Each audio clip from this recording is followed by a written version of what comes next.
Graça e paz, queridos. Estamos aqui para deixar mais uma mensagem para o seu coração. Mas antes quero te pedir que você se inscreva no nosso canal, ative o sininho de notificação e no final dá o seu like, porque sua opinião é muito importante para nós.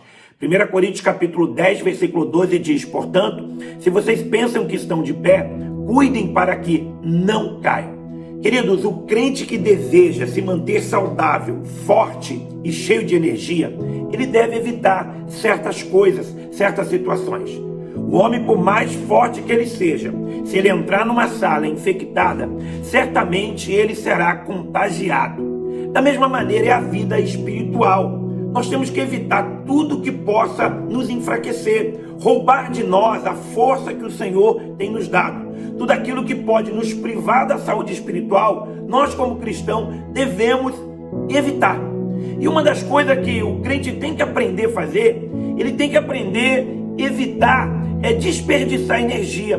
Eu tenho percebido que muitos crentes que outrora estiveram fortes, hoje estão fracos, porque fizeram mau uso da sua energia, jogaram fora a sua força, não cuidaram daquilo que o Senhor deu a eles. E se você fizer mau uso das energias que o Senhor tem te dado, do poder que Deus tem te dado, mais cedo ou mais tarde você vai se tornar um crente fraco, um crente ineficaz, um crente ineficiente. Eu conheço gente que hoje não tem mais prazer em ler a Bíblia, não gosta mais de orar, não tem mais força para caminhar. São pessoas que estão afadigadas, porque lá atrás jogaram fora aquela unção que o Senhor os deu. Pessoas que se entusiasmaram demais no começo, mas era um tipo de entusiasmo que não tinha entendimento. Olha o que Paulo vai dizer aos romanos: sei da dedicação deles por Deus, mas é entusiasmo sem entendimento. O que Paulo está falando? Paulo está falando de um ativismo religioso que não gera reflexão. É o ativismo gospel dos nossos dias, que é muito diferente de atividades saudáveis da fé cristã, que é muito importante para a nossa edificação. Mas o ativismo gospel sem entendimento são atividades que não são dirigidas, não são disciplinadas, não são governadas. As pessoas fazem a revelia apenas no entusiasmo de fazer. Infelizmente, essas pessoas, elas são mal orientadas. Você hoje tem visto cada vez mais pessoas novos convertidos que entram para a igreja e logo querem ocupar um cargo, porque entendem que se não fizer alguma coisa, vão se perder. Eu sou do tempo em que as pessoas chegavam, elas precisavam sentar, elas precisavam ouvir, para depois aprender, e aí sim, esperar ser chamado para fazer alguma coisa.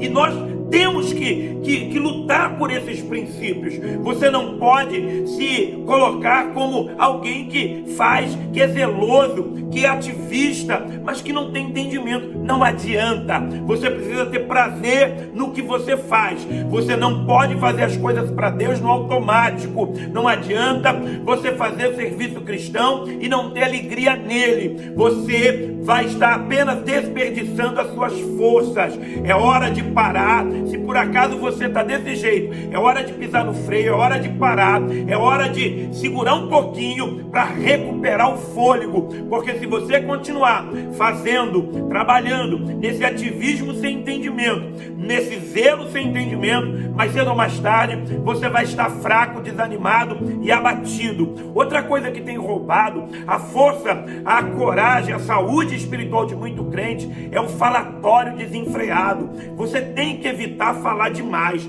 O apóstolo Tiago, ele disse que nós devemos entender uma coisa: devemos estar sempre prontos para ouvir, mas não devemos ser apressados em falar. E é muita gente que fala demais. Essa crise mesmo do país, o que eu vi de presidente da república que não foi eleito, de juiz que não foi eleito, de especialista em administrar caos, em gestão de caos, que nunca se formou em nada. O que eu percebo de pastores que mal são ovelhas, sabe? São pessoas que simplesmente falam por compulsão. Elas têm que falar, elas têm uma vontade de falar, uma necessidade de ser escutada, e elas acabam, sem perceber, consumindo as suas forças, gastando a sua energia com blá blá blá que não leva a lugar nenhum, sabe? E isso, quando não, termina em briga. E quem deseja se manter saudável, quem deseja se manter forte, tem que evitar essas discussões, esses blá blá blás inúteis, sabe? O apóstolo Paulo escreveu a Timóteo dizendo que Timóteo tinha que observar que muitas pessoas se perderam por causa de discussões inúteis, sabe? Esse tipo de conversa não leva a lugar algum. Segundo o próprio Paulo escrevendo a Timóteo, isso só gera prejuízo. Olha o que ele vai dizer no capítulo 2 da segunda carta: essas discussões, além de serem inúteis, causam grave prejuízo a quem os ouve. Ei, você precisa parar e pensar o que você está causando nas pessoas que estão te escutando.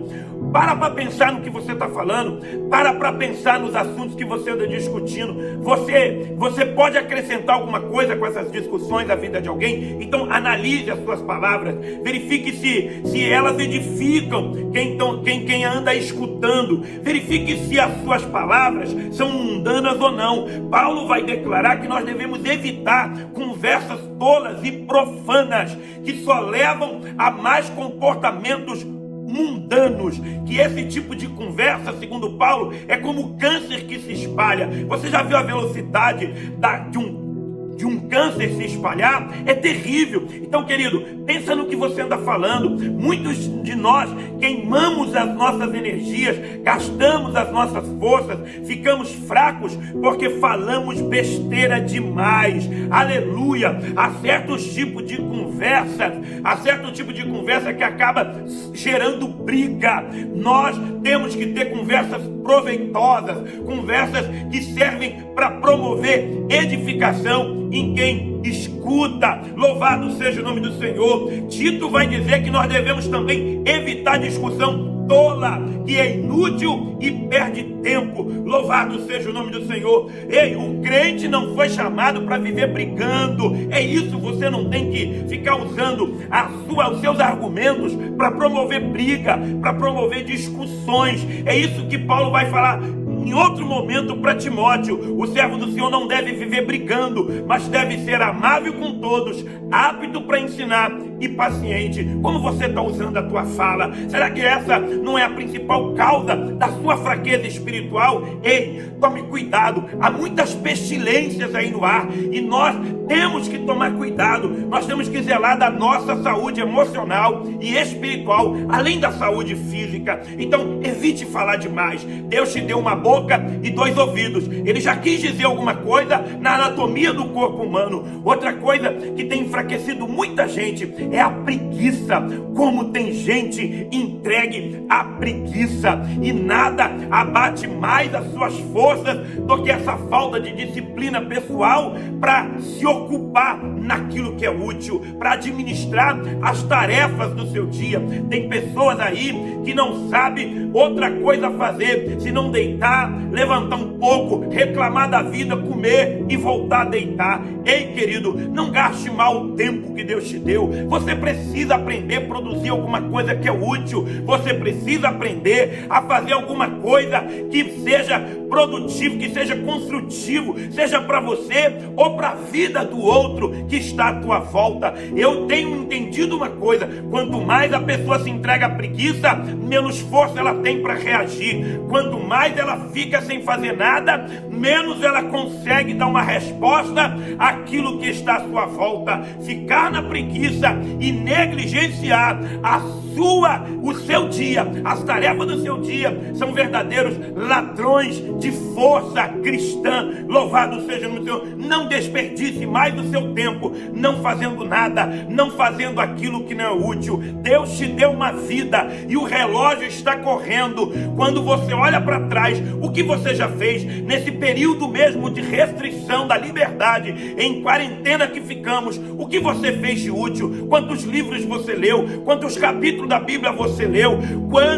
Quanto tempo de oração você ficou? Quantas coisas você produziu dentro do teu lar? Ei, querido, abandone essa preguiça, largue ela hoje, porque os preguiçosos não herdarão o reino dos céus. Outra coisa que tem roubado demais a força, a saúde espiritual do crente são as más companhias, e nós temos que tomar cuidado. Não é que Deus queira que a gente se afaste de todo mundo não é isso. Nós precisamos ajudar as pessoas. O apóstolo Judas, ele vai falar que nós devemos ajudar as pessoas, sim, ter compaixão daqueles que vacilam, resgatá-los, tirá-los da chama do julgamento, para que Deus possa ter misericórdia deles. Mas Judas vai dizer que nós temos que fazer isso com cautela, odiando os pecados deles, para que nós não venhamos nos contaminar com o tipo de vida que eles levam. Existe muita gente aí que, em nome de ajudar as pessoas, estão se sujando com elas, e o Senhor te chamou para ser limpo. A Bíblia diz que quem é limpo deve se limpar mais, e quem é sujo deve se sujar mais. Então você não pode, em nome de ajudar alguém, perder você a sua salvação. Então tome cuidado com as suas companhias, tome cuidado com as pessoas que andam à tua volta, tome cuidado com quem você se relaciona, porque existem pessoas que estão plantadas na nossa vida só para roubar a nossa unção, só para roubar, sugar a nossa vida com Deus, e na verdade elas não querem mudar de vida, elas não querem aproveitar da ajuda que nós estamos dando. São como carro velho, que você se cansa de empurrar para pegar, mas não pega nunca, sabe? Não são pessoas positivamente úteis, sabe? Não são pessoas que dão uma resposta, por mais que você ajude elas. Então tome cuidado com a quantidade de tempo que você anda passando com essas pessoas. Isso pode acabar mais cedo ou mais tarde, gerando uma atmosfera mundana na sua vida e roubando tudo que você tem de bom. Olha o que Paulo vai dizer aos Coríntios: não se deixe enganar pelos que dizem essas coisas, pois as más companhias corrompem o bom caráter. Paulo vai dizer aos Gálatas também que um pouco de fermento leveda toda a massa. Mas uma das palavras que eu mais gosto quando fala de companhia foi Salomão, que escreveu em Provérbios 13:20, quando ele diz: anda com sábios e se torna sábio, mas anda com os tolos e sofrerá as consequências. Tanta gente aí sofrendo a consequência de estar andando com tolo, de estar gastando tempo com tolo. Ei, querido, pisa no freio, separa melhor as suas companhias, tenha mais seletividade com quem você gasta tempo. Noutrora você já foi treva, mas hoje você é luz, e como filho da luz, você não pode se misturar com as trevas. Louvado seja o nome do Senhor. Se Eva tivesse ouvido essa palavra, talvez ela não teria gastado tanto tempo em bate-papo com a sua amiga serpente, e no final a amiga serpente teve forças e conseguiu induzi-la a comer daquilo que Deus não queria que ela comesse. Eu vim te chamar nesse dia para que você selecione mais as suas companhias, seja mais seletivo, ajude sim as pessoas, mas tenha o mesmo cuidado de um médico que está ajudando um doente infectado, porque se o médico não tiver cuidado, no final o médico está contagiado com a mesma doença. Você não pode estar mergulhado na vida daqueles que você está ajudando. Ei, a sua força, a sua unção não pode ser roubada de você. E eu vou caminhando para o final da minha mensagem, dizendo para você que tem outra coisa que tem roubado muitas forças dos crentes: é a má literatura. É quando nós gastamos nosso tempo lendo aquilo que nós não devemos. Eu conheço gente por aí que diz que o crente tem que ler de tudo para ajudar as pessoas. Você me perdoe, isso não condiz com a verdade. Eu não preciso me sujar na lama, eu não preciso rolar na lama, eu não preciso comer lixo para que eu possa ajudar as pessoas a sair do lixo. Ninguém precisa se misturar com porco para tirar o porco. Você está entendendo? Então seja mais seletivo também na sua literatura, naquilo que você lê. Louvado seja o Senhor. Os filhos de Deus não têm necessidade de ler literaturas sujas, podres, promíscuas. Os seus olhos são santos. O salmista fez um concerto com seus olhos certo dia, e ele disse: não colocarei coisas más diante dos meus olhos. Mas tem uma palavra que Paulo vai escrever aos Coríntios, que eu sou apaixonado por ela,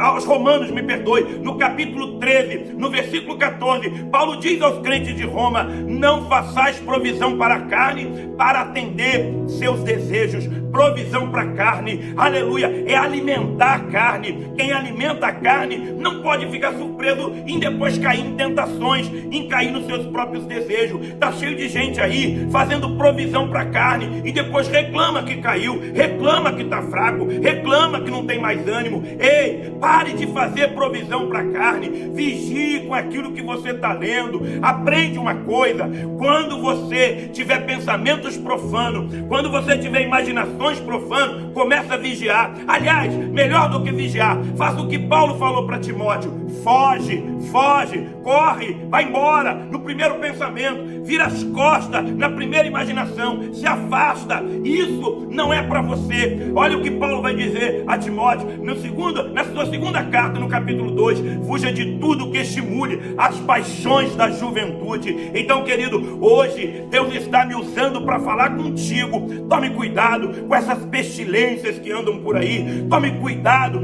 com essas doenças emocionais e espirituais que andam por aí, cuidado com essas moléstias contagiosas e perigosas que têm matado a tanta gente. Não relaxe nunca, não abaixe a tua guarda, vigie o tempo todo, porque, para fechar, Paulo disse: portanto, se vocês pensam que estão de pé, cuidem para que não caiam. Que Deus te abençoe. Se inscreva em nosso canal, dê o seu like nessa mensagem e ative o sininho de notificação, e tome cuidado com essas moléstias perigosas.